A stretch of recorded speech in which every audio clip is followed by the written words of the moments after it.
Hola con todos, mi nombre es Claudia Paz, soy estudiante de cuarto año de Medicina de la Universidad Peruana Cayetano Heredia. Soy miembro de la línea de investigación académica en cardiología de la SUSEMCH. Y el día de hoy les voy a presentar los puntos más importantes del tema síndrome isquémico coronario agudo, ST elevado versus ST no elevado. Y para ello voy a utilizar el siguiente esquema, así que empecemos. Bien, entonces el síndrome coronario agudo me hace referencia a que está ocurriendo una isquemia actualmente a nivel del miocardio, la cual se va a deber a que se ha roto una placa ateromatosa que antes estaba ocluyendo alguna arteria coronaria y que bueno, al romperse se va a producir un trombo, el cual va a ocluir de manera parcial o total la arteria coronaria y por ende se produce la disminución del flujo y la isquemia. Entonces, clásicamente se divide en dos, el ST no elevado o con ST elevado. En el caso del ST no elevado va a haber dos presentaciones, la que es la angina inestable en la cual no va a haber necrosis y por otro lado la que es con infarto de miocardio ST no elevado en la que sí va a haber necrosis y en ambos la oclusión va a ser parcial de la arteria o puede presentar circulación colateral. Y en el caso del IMA ST elevado, aquí la obstrucción va a ser total. ¿Eso qué quiere decir? Que va a disminuir el flujo tanto al endocardio como al epicardio. ¿Ya? Entonces, en las características clínicas comparten estos tres, tanto el dolor torácico, clásico que es la angina, y también factores de riesgo cardiovasculares.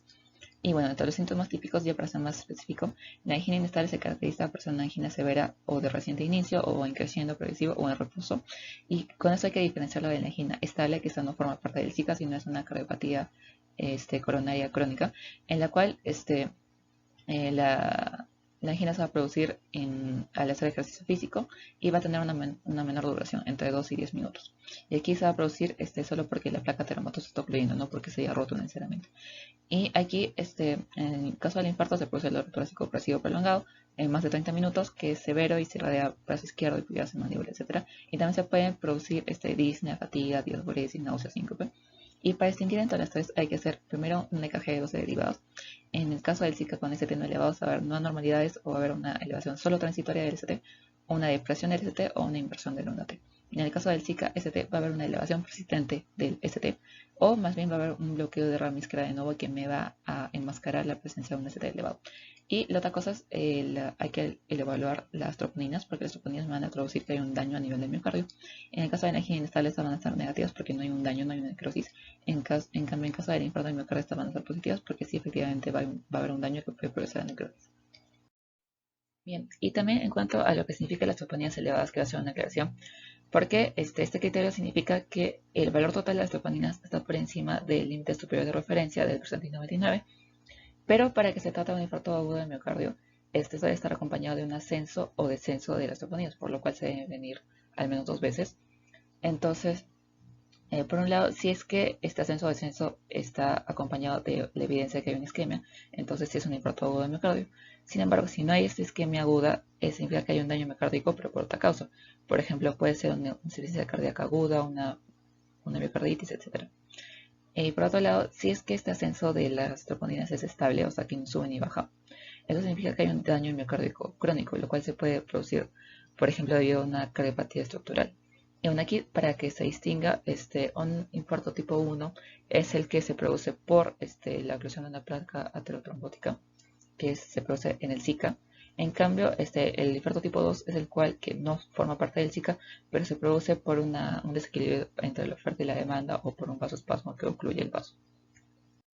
Bien, sobre los criterios electrocardiográficos, cuando estamos hablando de un Zika con ST no elevado, lo que vamos a ver es una nueva depresión horizontal del segmento ST, como vemos aquí, que tiene que ser mayor a 0,05 milivoltios, eso quiere decir medio cuadradito chiquito, que debe estar presente en dos derivaciones contiguas. O por otro lado, podemos ver una inversión de la onda T mayor a un cuadradito a 0,1 milivoltios, también en dos derivaciones continuas, o con una onda R prominente o relación entre la R en la onda R y la S mayor a 1.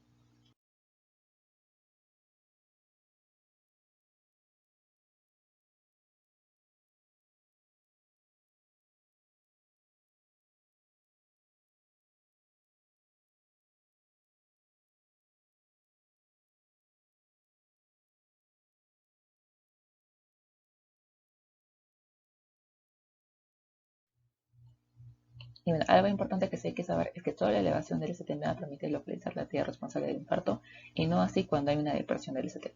Y bueno, en el caso de la elevación del ST, lo podemos saber de acuerdo a qué derivadas continuas se encuentra elevado el ST. Como lo vemos aquí, porque estas derivadas van a ver una cara específica del corazón, y esto nos va a traducir en una arteria que está irrigando esta cara. Como vemos aquí, por ejemplo, en las derivadas inferiores que miden la cara inferior, que son 2, 3 y ABF, se define que está causado el infarto por la coronaria derecha porque le irriga. Entonces, otra cosa importante es que para ver si hay infarto en el nivel de la cara posterior, ninguna de estas derivadas nos sirve, sino tenemos que colocar los electrodos B8, B7. Pero lo que sí vamos a ver es sacarlo de manera indirecta, porque si vamos a las derivadas B1 y B2, y estas tienen un ST deprimido, esto me va a traducir, porque es como si fuese un espejo, porque son las derivadas contrarias, que a nivel de la cara posterior sí va a haber una elevación del ST. Entonces tenemos que saber esto también. La cara posterior del ST se ve como un ST deprimido en B1 y B2. Y por otro lado está la evolución del infarto con ST elevado, que como vemos aquí, en la etapa aguda está la elevación del ST. Luego a las horas también va a haber una depresión ligera de la onda R y va a aparecer la onda Q patológica, que eso que quiere decir que va a representar el 25% del R, y eso me va a traducir a que ya se está produciendo una necrosis. Luego, al día 1 y 2 va a haber una inversión de la onda T y la onda Q se va a hacer más profunda. Luego se puede normalizar el ST. Finalmente, a las semanas también se va a normalizar la onda T, pero va a persistir la onda Q patológica, que eso significa que había un infarto reciente, que hay una necrosis reciente. Bien, ahora sí vamos a ver el manejo y tratamiento. Por un lado, en el caso de Lima ST elevado, vamos a tener tanto la terapia de reperfusión como la terapia farmacológica. Entonces, lo que va a suceder es que, bueno, la persona sufre el infarto, tiene los síntomas y se llama emergencias, y tanto en el primer contacto, que puede ser extrahospitalario o ya dentro de un centro con terapia de reperfusión o sin terapia de reperfusión. Aquí, en los primeros 10 minutos se tiene que sacar un electrocardiograma, sí o sí. Eso dice la guía. ¿Por qué? Porque eso me va a permitir hacer el diagnóstico, y también luego se tienen que realizar las troponinas, y con eso ya tener el diagnóstico confirmado de un infarto con ST elevado.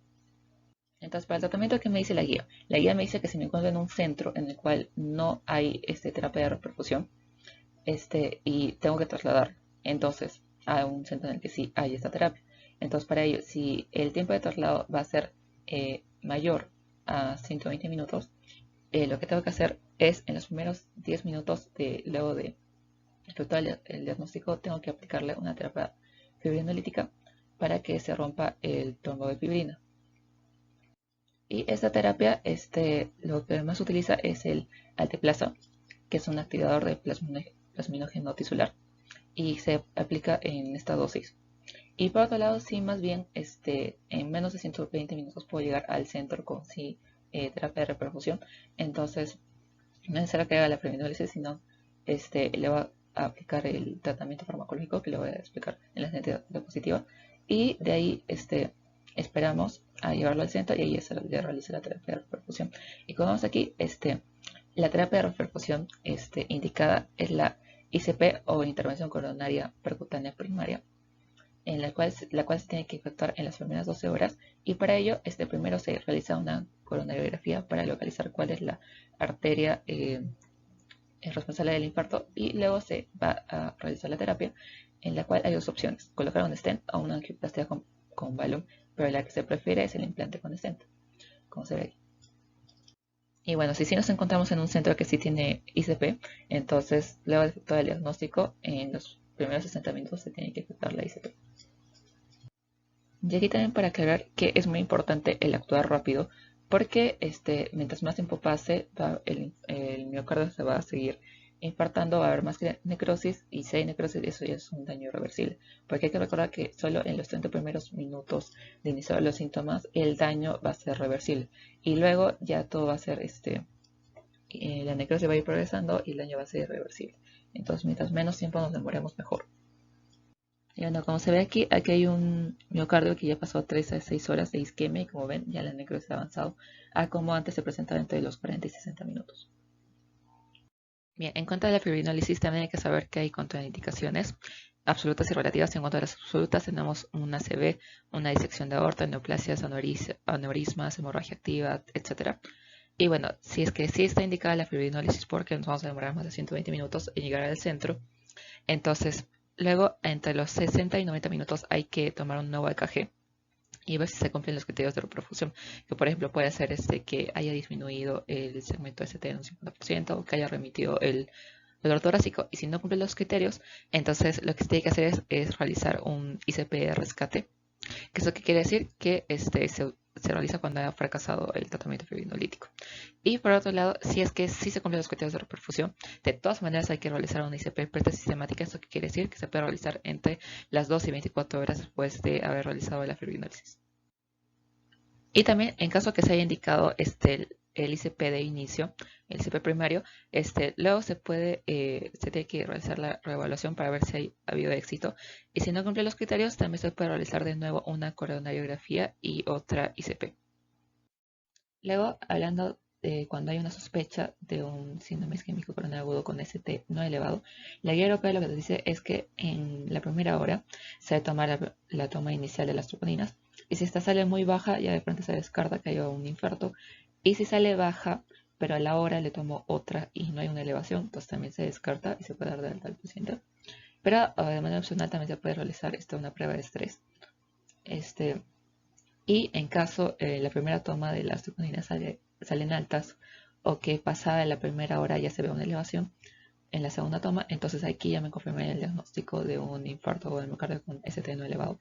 Entonces ahí, dependiendo del paciente, se puede pasar a planta o a unidades de cuidados intensivos, y se le puede realizar una angiografía o una prueba de estrés y también un ecocardiograma. Y si no entra en ninguno de estos dos criterios, pues se califica como otro y lo que se indica es la observación.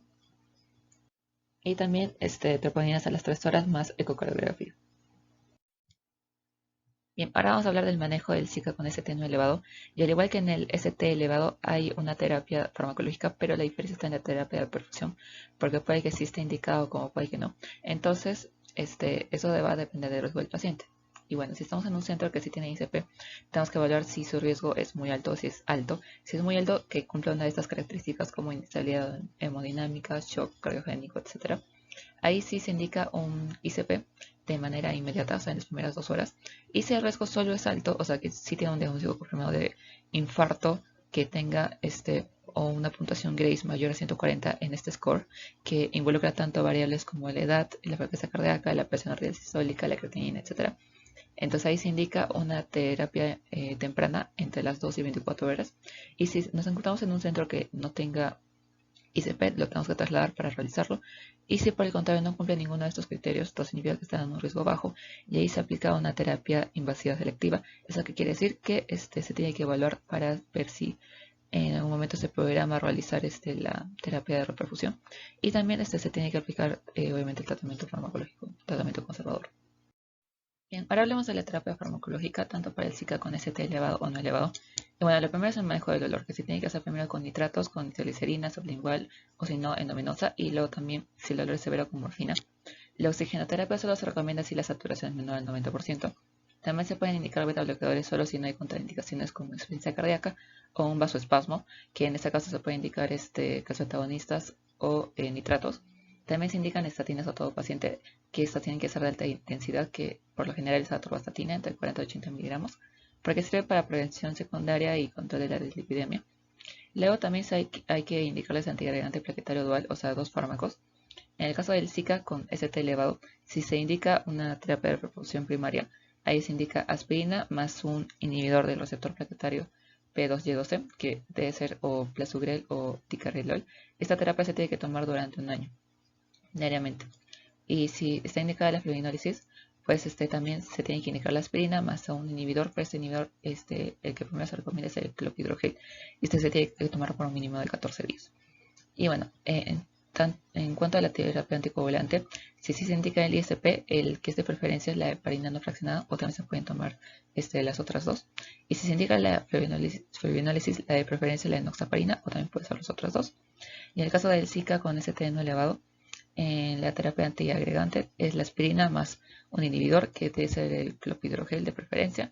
Y si en la terapia anticoagulante, si se hace ICP, también de preferencia la heparina no fraccionada, o si no enoxaparina. Y si no se indica esto y se indica solo manejo conservador farmacológico, se indica enoxaparina o los otros dos.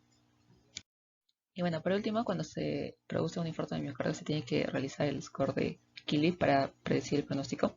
Si es clase 1, es que no hay evidencia de insuficiencia cardíaca. Si es clase 2, es que hay hallazgos consistentes con insuficiencia cardíaca leve. Si es clase 3, que hay edema pulmonar. Y si es clase 4, es que ya estamos hablando de shock cardiogénico, ¿no? Y también hay que recordar las complicaciones de un infarto agudo de miocardio, que se puede tener esta temporalidad de los efectos. El más temprano son las taquiarritmias ventricular, que se pueden presentar en menos de las primeras 4 horas. También están las bradiarritmias, el shock cardiogénico, un ACV isquémico hemorrágico, una insuficiencia mitral, una ruptura del músculo papilar. También se puede romper el septo interventricular o la pared libre. Y a las 2 semanas se puede ver un síndrome de Drexler, que esta es una pregunta clásica que se hace referencia a un antecedente de IMA de hace 2 semanas más pericarditis. Y bien, esto ha sido todo. Muchas gracias por la atención brindada y también les dejo la bibliografía del video por si quieren revisarlo. Gracias.